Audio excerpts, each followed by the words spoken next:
Assalamualaikum warahmatullahi wabarakatuh. Kami dari kelompok 6 yang beranggotakan saya sendiri Made Ayu Puspitasari dengan NPM 2122009 dan teman saya Muhammad Khairul Rahman dengan NPM 2122033. Di sini kami akan menjelaskan tentang Kerajaan Banjar.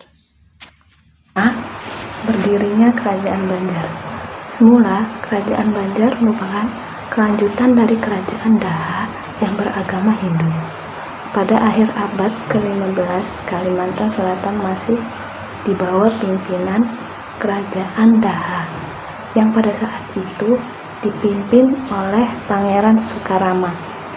Ia mempunyai 3 orang anak, yaitu Pangeran Mangkubumi, Pangeran Tumenggung, dan Putri Galuh. Peristiwa kelahiran Kerajaan Banjar bermula dari konflik yang dimulai ketika terjadi pertentangan dalam keluarga. Konflik terjadi antara Pangeran Samudra dengan pamannya Pangeran Tumenggung, yang mana Pangeran Samudra adalah pewaris sah Kerajaan Daha.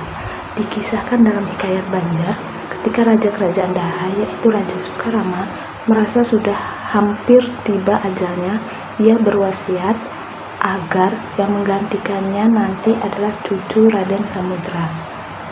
Mengetahui keputusan ayahnya ini, tentu saja keempat putranya tidak menyetujui-nya. Terlebih, Pangeran Tumenggung yang sangat berambisi terhadap kekuasaan Kerajaan Daha. Setelah Pangeran Sukarama meninggal, jabatan raja dipegang oleh anak tertuanya, yaitu Pangeran Mangkubumi. Karena pada saat itu Pangeran Samudra masih berumur 7 tahun. Pangeran Mangkubumi, hukum Islam dijadikan hukum pemerintahan sebagai sumber pokok dalam membuat undang-undang dan peraturan yang berdasarkan Al-Quran dan hadis. Hukum yang berlaku berdasarkan Ahlus Sunnah wal Jamaah mazhab Syafi'i. Ya baik, selanjutnya akan saya baca. Yang C, sistem ekonomi Kerajaan Banjar. Kalimantan merupakan lintas perdagangan, khususnya di Banjarmasin. Yang diperdagangkan pada saat itu adalah lada, karena lada pada saat itu merupakan komoditi ekspor terbesar dalam Kerajaan Banjar. Salah satu yang membentuk kultur dagang orang Banjar adalah letak yang strategis, yaitu jalur perairan pada masa itu, dan membuat orang Banjar kehidupan ekonominya lebih baik. Dan Kerajaan Banjar yang berada di pesisir pantai melanjutkan kerajaan pedalaman yang penduduknya beragama Jawa Hindu. Pola hidup masyarakat baru yaitu agama Islam sebagai identitasnya, sekaligus membangkitkan Bariti Hilir untuk memegang kekuasaan politik, membina suatu sistem sosial baru. Dan yang dihasilkan pada abad ke-17 adalah lada, yang menyebabkan orang asing datang ke Banjarmasin.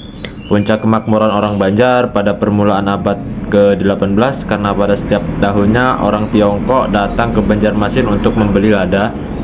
Selain orang Tiongkok, ada orang Eropa lainnya.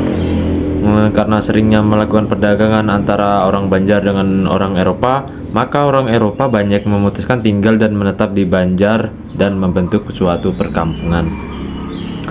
Orang Eropa banyak membawa perubahan pada orang Banjar, terutama pada kepercayaan orang Islam. Dan orang Banjar bertahan pada masa sulit di era kolonial. Pada mulanya orang Banjar berada pada hilir Sungai Barito dengan pekerjaan sebagai petani,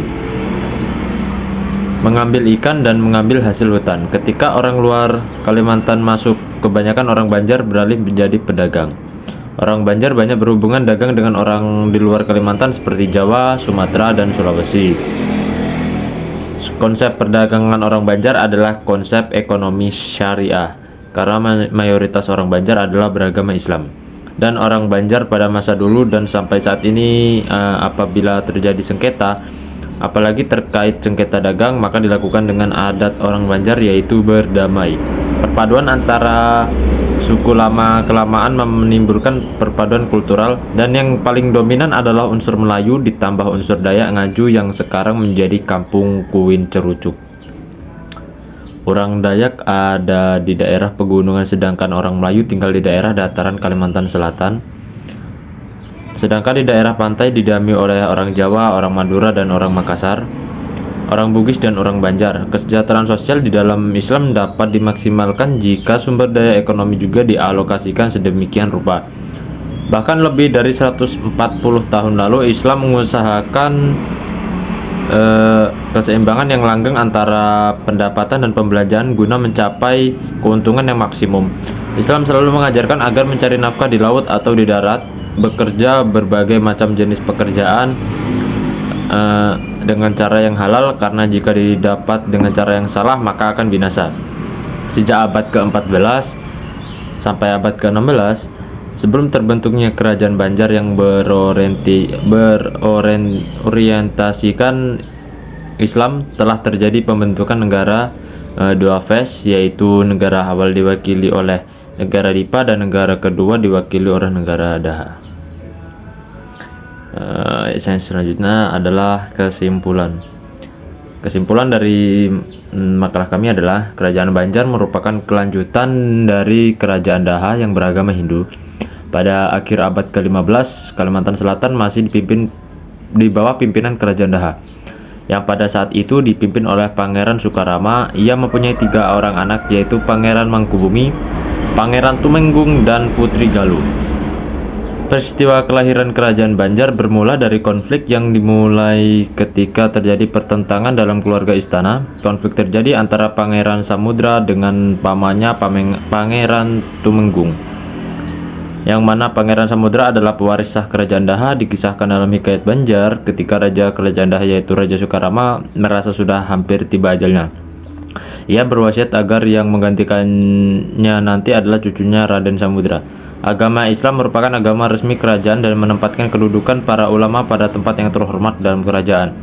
Tetapi selama berabad-abad lamanya hukum-hukum Islam tidak diutamakan dan belum melembaga dan dalam pemerintahannya, karena pada saat itu belum ada ulama yang mendampinginya. Setelah Sultan Tamimullah II berkuasa pada tahun 1761 sampai 1801 Masehi, barulah hukum Islam itu melembaga di kerajaan Banjar dengan didampingi oleh Syekh Muhammad Arsyad Al-Banjari, salah seorang ulama besar yang telah berhasil membina masyarakat Banjar untuk mengamalkan ajaran Islam.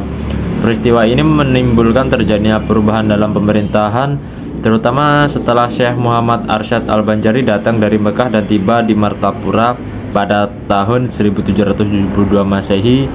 Ia sangat disegani oleh Sultan karena kedalaman ilmunya.